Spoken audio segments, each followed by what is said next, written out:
sendiri backgroundnya bukan dari perikanan. Prinsip saya kalau kita mau belajar itu pasti bisa. Tidak ada yang tidak bisa kita lakukan. Untuk para pemula atau pengusaha yang sudah berjalan, terutama di bidang budidaya lele ya. Di situ juga yang membuat saya tergerak pada saat pasar hilang. Apa yang harus kita lakukan?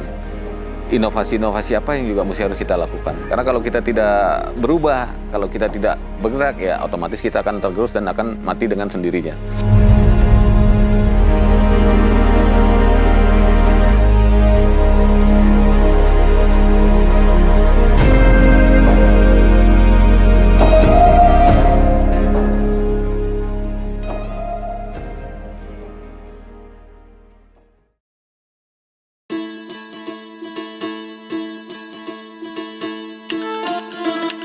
Halo Sobat Agromaritim, di sini bersama saya dengan Adik Maulana dari Surya Kencana Farm, yaitu yang merupakan tempat untuk melakukan budidaya ikan lele. Ya, pada awalnya memang hanya melakukan budidaya ikan lele, akan tetapi setelah itu berkembang dan terus berkembang hingga saat ini tidak hanya melakukan proses untuk pembibitan, kita juga melakukan proses untuk pembesaran, kita juga menjadi supplier untuk ikan lele konsumsi, kita juga memproduksi produk olahan yang berbahan dasar ikan lele, kemudian kita juga saat ini mempunyai outlet restoran yang juga berbasis ikan lele dengan nama Jurle, dan yang terakhir kita juga melakukan program pelatihan yang dilakukan rutin setiap bulan sebanyak 2 kali di lokasi Surya Kencana Farm di Jalan Curug nomor 1 Semplak, Bogor Barat. Untuk Surya Kencana Farm ini sebenarnya awal mulanya adalah pada saat saya sendiri resign dari pekerjaan saya sebagai seorang profesional.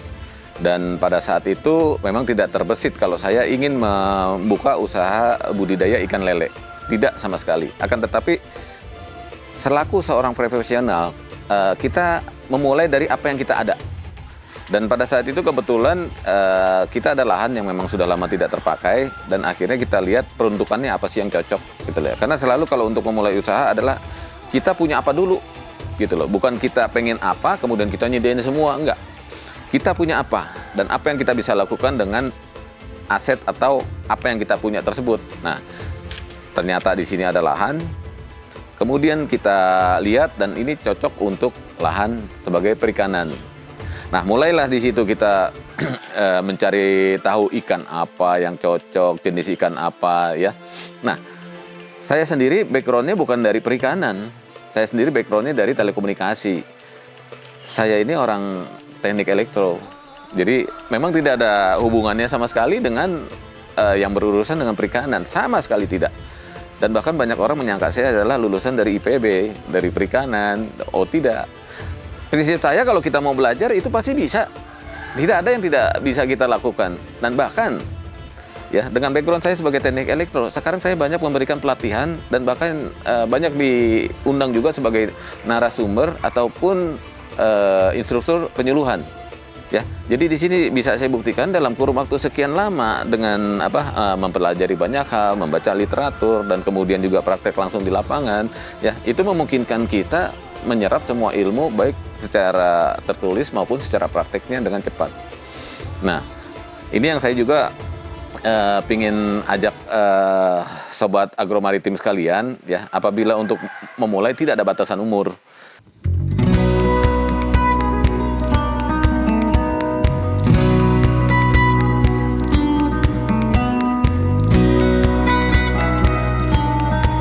Kenapa kita memilih ikan lele gitu loh? Ya, dari banyak jenis ikan yang kita pelajari, ternyata satu, pasar lele itu masih sangat besar. Dan kedua, proses budidayanya juga nggak terlalu lama, relatif cepat ya. Bisa dalam kurun waktu sebulan sampai 3 bulan pun ya untuk proses pembesaran ikan lele dia udah bisa panen. Ya nanti tergantung dari besarnya bibit ya. Kalau misalnya semakin besar bibitnya, semakin cepatlah dia bisa memasuki masa panen. Nah dibandingkan dengan mungkin ikan-ikan lain yang relatif lebih lama, ya ikan lele cukup cepat. Jadi perputaran usahanya juga bisa lebih cepat. Nah, mungkin kita bisa perbandingkan dengan gurame yang memakan waktu antara 10 sampai 12 bulan ya, dari bibit sampai dia masa panennya ya. Yang itu lumayan cukup panjang dan harus punya perhitungan yang lebih detail lagi untuk proses budidayanya. Ikan lele kita pilih juga karena marketnya masih sangat besar. Ya. Hanya saja ya, apabila dia memasuki market yang lebih tinggi lagi, maka ikan lele akan menjadi pemenang di perikanan di Indonesia. Saat ini masih di akar rumput bawah, ya. Kita bisa temuin tuh pecel lele sepanjang jalan, ya. Dari sini aja di lokasi Semplak Bogor waktu itu kayak iseng pakai counter, ya. Sampai di daerah Cinere itu ada 182 tukang pecel lele, begitu banyaknya. Nah, konsumsi itu juga membuktikan bahwa lele banyak digemari oleh masyarakat. Bahkan kalau misal saya bilang belum naik ke atas loh, ya. Pernah lihat di restoran besar menyediakan ikan lele di pesta perkawinan? Belum. Karena apa? Pola kulinernya yang masih belum berkembang. Nah, di sini juga kita mengembangkan pola itu. Ya, kita membuka restoran jurlek yang jaraknya tidak jauh dari Surya Kencana Farm. Ini lokasinya di Jalan Curug juga, wilayah Semplak Bogor, ya, yang namanya adalah Jurlek, singkatan dari Juragan Lele. Nah, pengembangan dari si Surya Kencana Farm ini adalah restoran jurlek ini, ya. Konsep-konsepnya jurlek pun juga kita tidak seperti pecel lele biasa, tidak. Itu sudah umum. Maka yang kita sediakan di sini adalah seperti ikan bakar dengan bobot 1,5 kilo per ekornya, ya, dimasak dengan bumbu khusus sehingga rasanya juga tidak sama dengan lele-lele biasa, ya. Size-nya jumbo, bisa untuk 4 orang sekali konsumsi, ya. Terus kemudian di situ kita juga bikin yang namanya dimsum. Selama ini mungkin pakai udang, pakai ayam, enggak, kita pakai lele. Kita juga ada lumpia dari daging ikan lele juga. Kita ada hotdog, kita ada kebab, kita ada rice bowl. Semuanya dari ikan lele. Nah, dengan pengolahan kuliner yang secara lebih variatif lagi, kita harapin ikan lele ini akan naik daun. Karena sebenarnya ikan lele juga bukan ikan, ya mungkin di sebagian masyarakat adalah ikan yang di level bawah. Padahal di Korea itu adalah salah satu ikan paling mahal.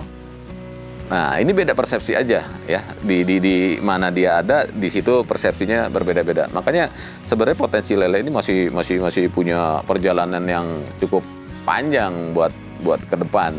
Yang kita harapin bahwa masyarakat sudah mulai sedikit demi sedikit punya gambaran yang positif tentang lele. Ada beberapa orang yang memang tidak terlalu suka konsumsi ikan lele. Umumnya karena 2 hal.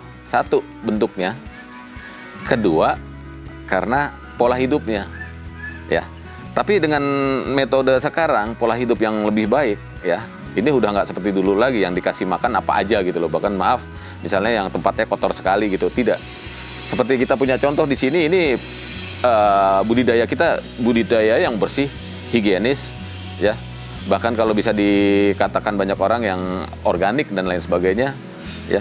Ini yang membuktikan bahwa saya mampu merubah persepsi orang, ya.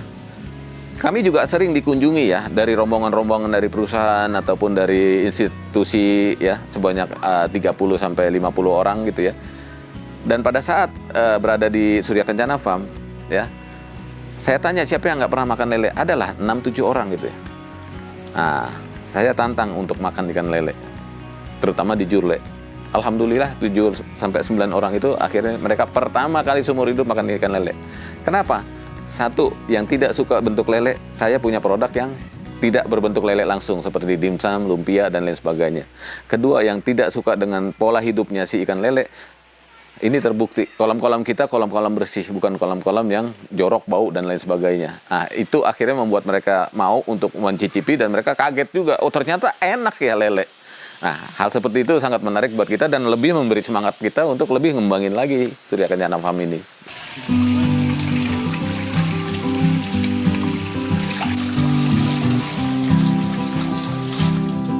memang di sini kan pertama saya juga punya pengalaman pribadi ya, yang memang sama seperti yang lainnya, tidak bisa menerima lele. Cuman pada saat saya mulai bekerja, saya lihat kok orang banyak sekali antri hanya untuk pecel lele gitu ya.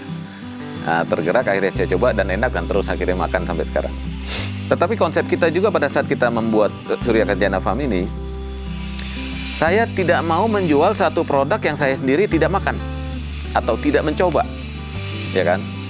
Jadi secara apa sih namanya, naluri kita ya, sesuatu yang baik itulah yang kita berikan ke konsumen kita. Nah, itulah konsep utamanya. Jadi kita memang saya tanya dulu nih, pada waktu saya juga ikut pelatihan di awal, saya mencari ilmu. Ini dikasih makan apa, gitu kan?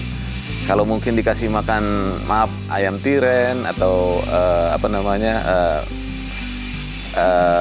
bangkai yang lain atau apa, oh saya tidak mau. Karena saya mau makan produk saya sendiri gitu loh. Mungkin kalau dikasihnya seperti itu, saya tidak mau konsumsi dan saya tidak akan mengadakan farm ini gitu loh. Budidaya ini saya tidak mau dan saya tidak setuju. Hati nurani saya seperti itu. Nah, ternyata memang oh tidak, jangan.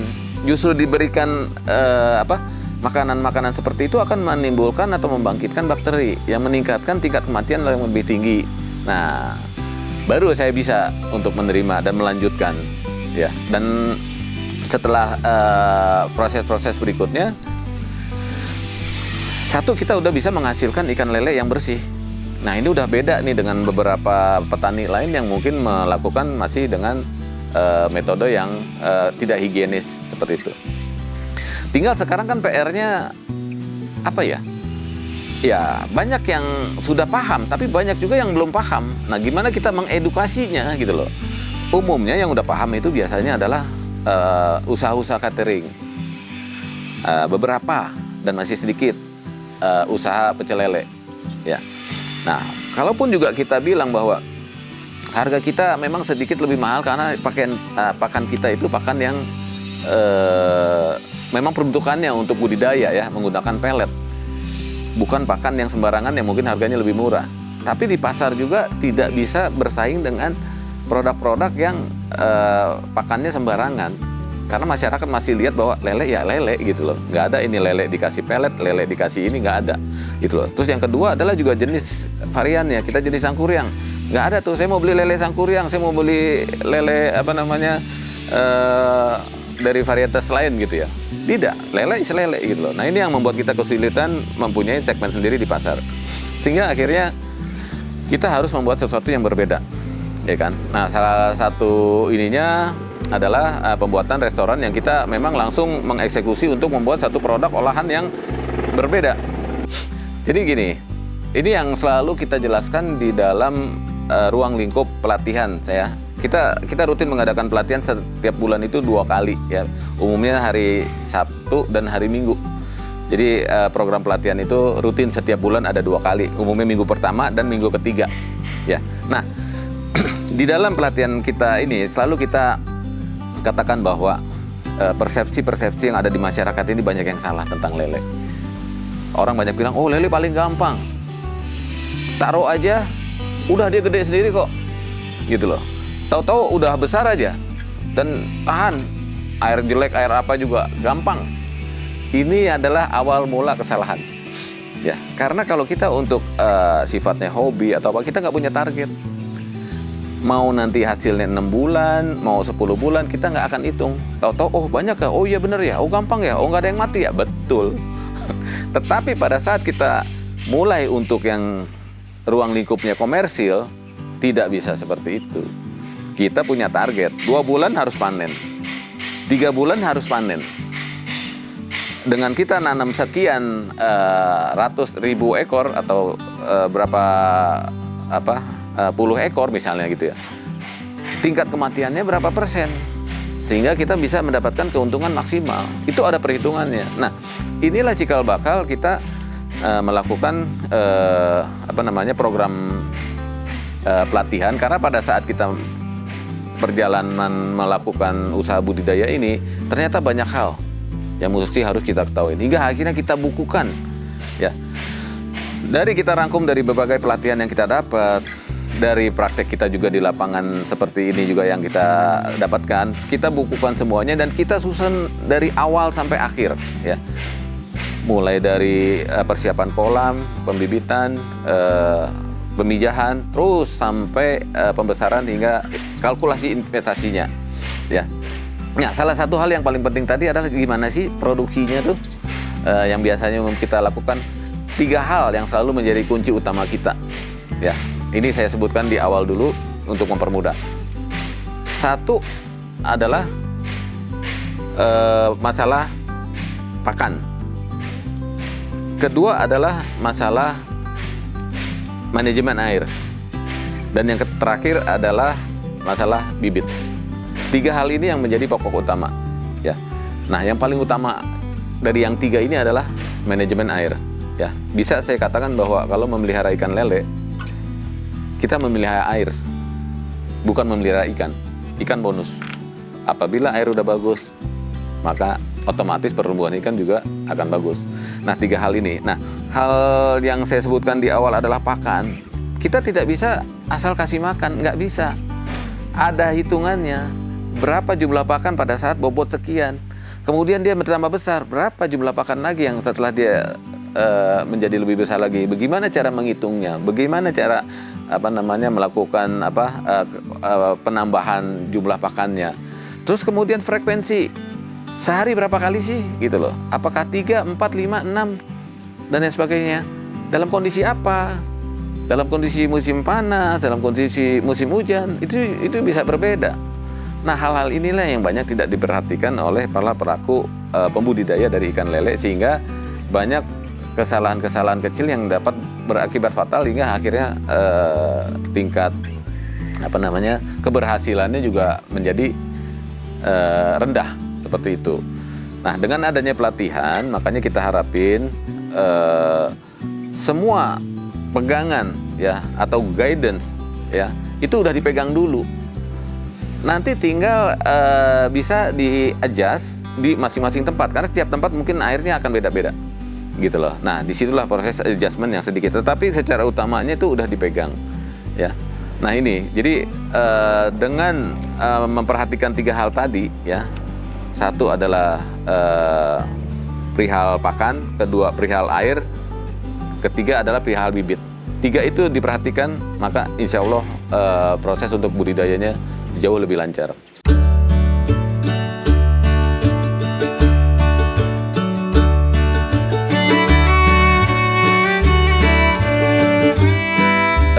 Tingkat kematian yang tinggi ya umumnya yang paling parah itu ya disebabkan oleh bakteri atau virus ya.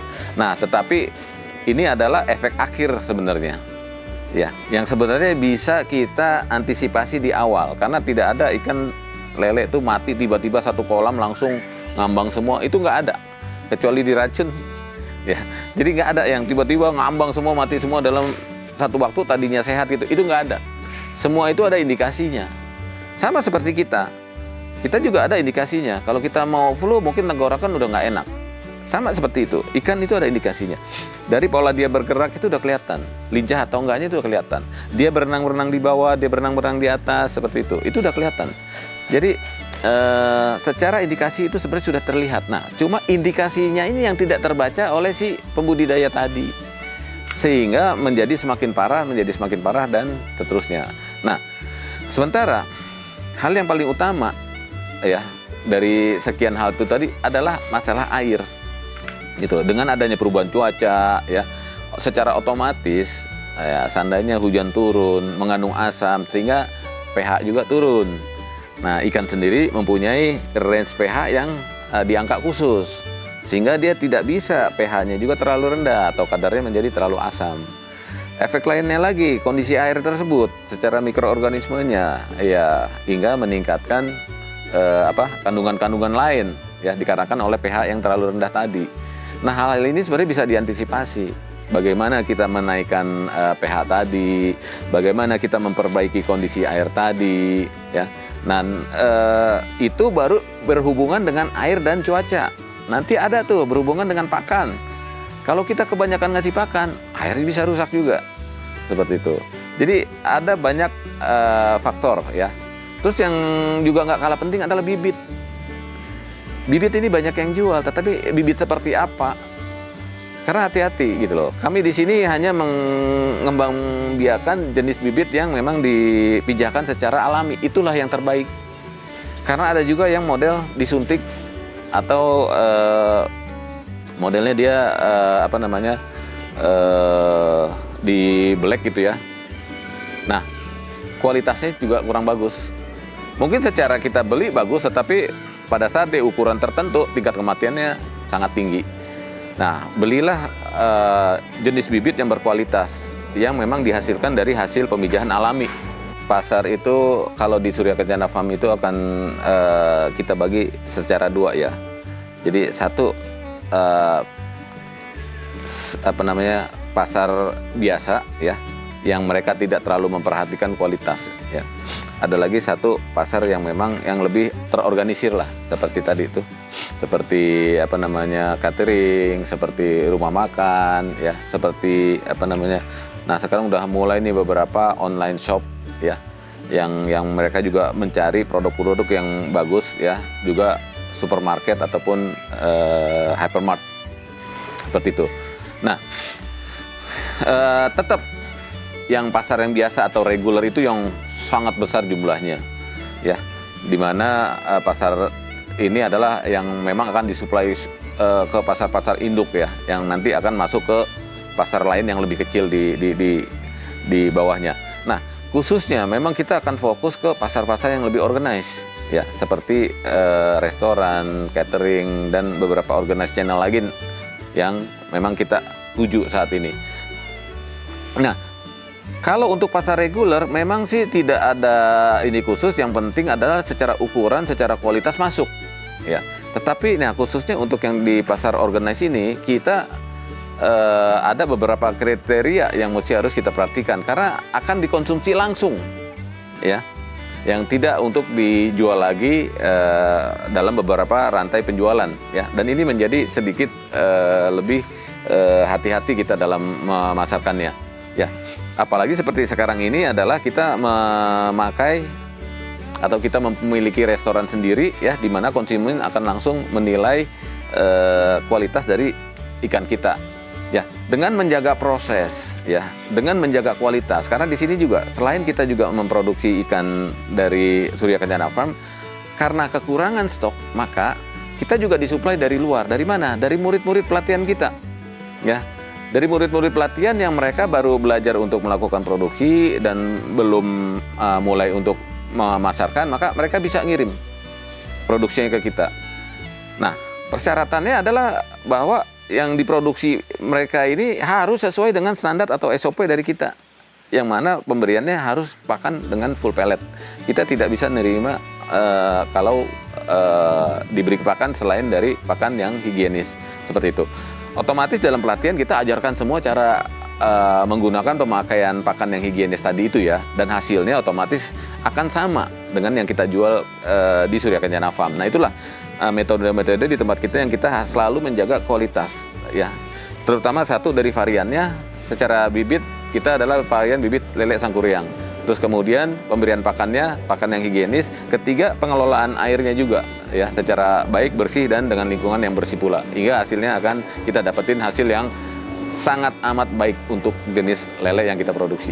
Kalau untuk pasar sendiri ya, terutama kalau untuk ikan konsumsi, wilayahnya itu Jabodetabek ya, itu pasar paling besar seluruh Indonesia, dan bahkan masih tidak cukup disuplai dari berbagai daerah di manapun. Makanya dari luar Jabodetabek tetap akan masuk gitu ya. Jadi memang pasar kalau untuk kita di wilayah Bogor ini ya, kita tidak keluar tuh ke mana-mana. Nggak usah jauh-jauh karena Jabodetabek saja sangat kurang ya. Kalau berdasarkan data statistik ini masih yang tahun 2017 ya, kebutuhannya itu setiap harinya 320 ton. Kemudian yang bisa disuplai itu sebanyak yang dibutuhkan sekitar 630 ton, tetapi yang bisa disuplai itu 320 ton setiap hari. Berarti setengah lebihnya itu masih kurang, dan itu didatangkan dari beberapa daerah lain. Nah, di tahun 2021-22 itu kenaikannya udah 3-4 kali lipatnya dari tahun 2017. Makanya masih kita bisa bayangkan bahwa kekurangan ini gapnya masih sangat besar ya untuk Jabotabek itu sendiri. Jadi kita memang pasarnya paling besar ke sana. Kecuali ya untuk produk lain kita selain dari ikan konsumsi, kita juga punya produk bibit. Kita juga punya produk pelatihan. Nah, bibit ini kita pernah ngirim juga sampai keluar kota seperti Pontianak, Lampung, bahkan pernah ada yang ke Jayapura waktu itu. Ya. Nah, kalau untuk produk training seluruh wilayah Indonesia ya. Peserta pelatihan itu bisa dari Aceh, ya pernah ada juga dari Medan, dari Lampung, dari Makassar, dari Papua, Nusa Tenggara. Semua datang ke tempat kita di Surya Kencana Farm karena memang Bogor adalah merupakan barometer untuk perikanan, dan mereka memilih tempatnya di Surya Kencana Farm sebagai referensi yang mereka dapatkan mempunyai hasil yang sangat bagus.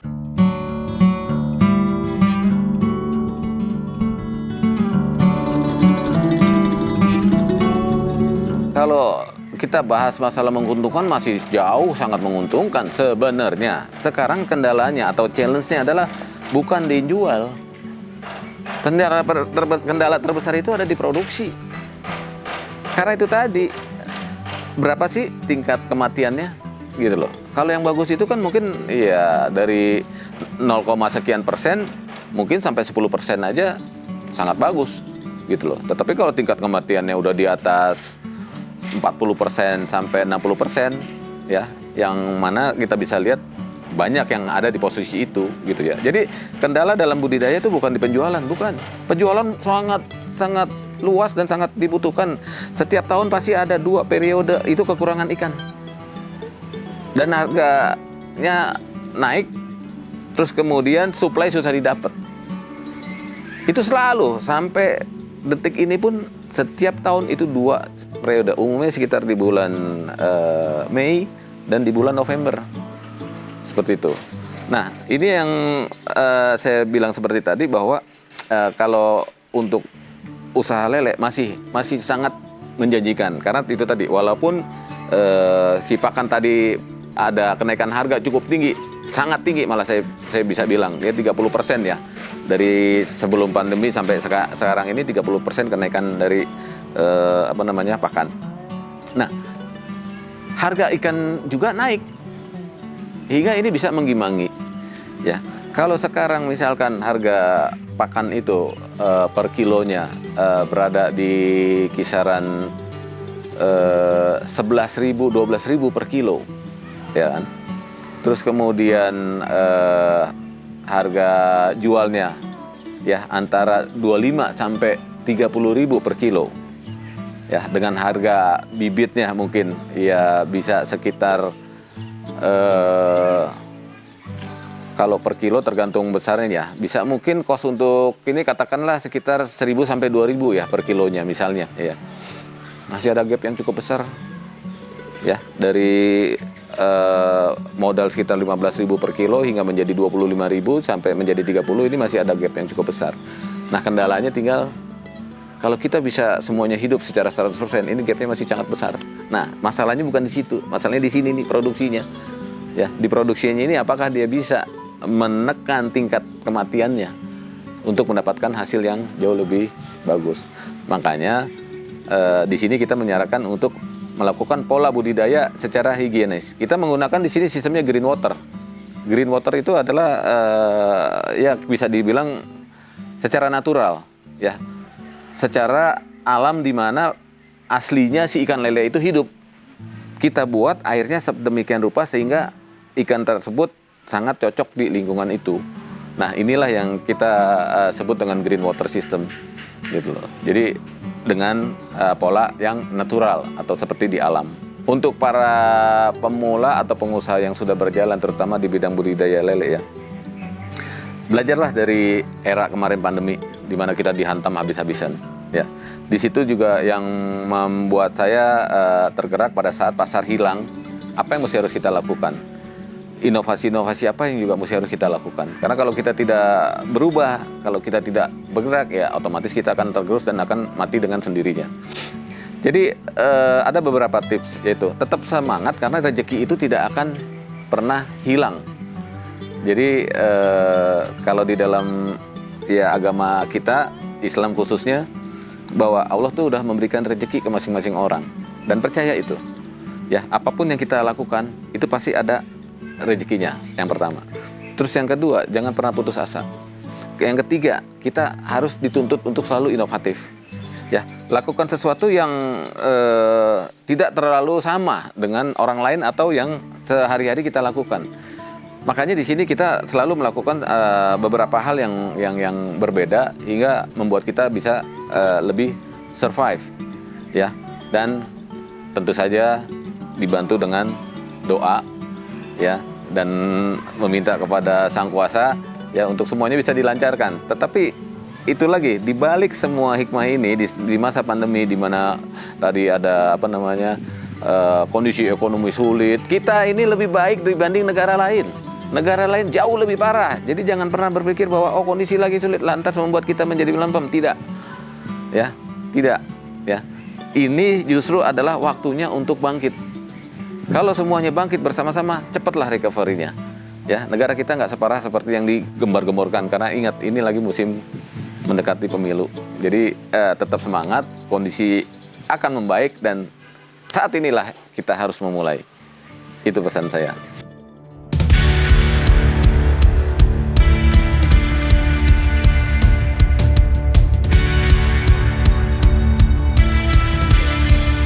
Oke, buat Sobat Agro Maritim yang ingin mendapatkan informasi atau ingin mengunjungi Surya Kencana Farm, dapat mengunjungi langsung di Surya Kencana Farm di wilayah Bogor yang beralamat di Jalan Curug nomor 1, RT 03, RW 08, Semplak, Bogor Barat. Dan bisa juga menghubungi di nomor telepon atau di WA 0812 11111 satunya 5 kali 736, atau bisa juga mencari di Google Maps, ya, atau di Google pelatihan lele Sangkuriang, yaitu Surya Kencana Farm, dan lokasi kita sudah terdaftar di sana, atau bisa datang ke website kita di www.suryakencanafarm.com.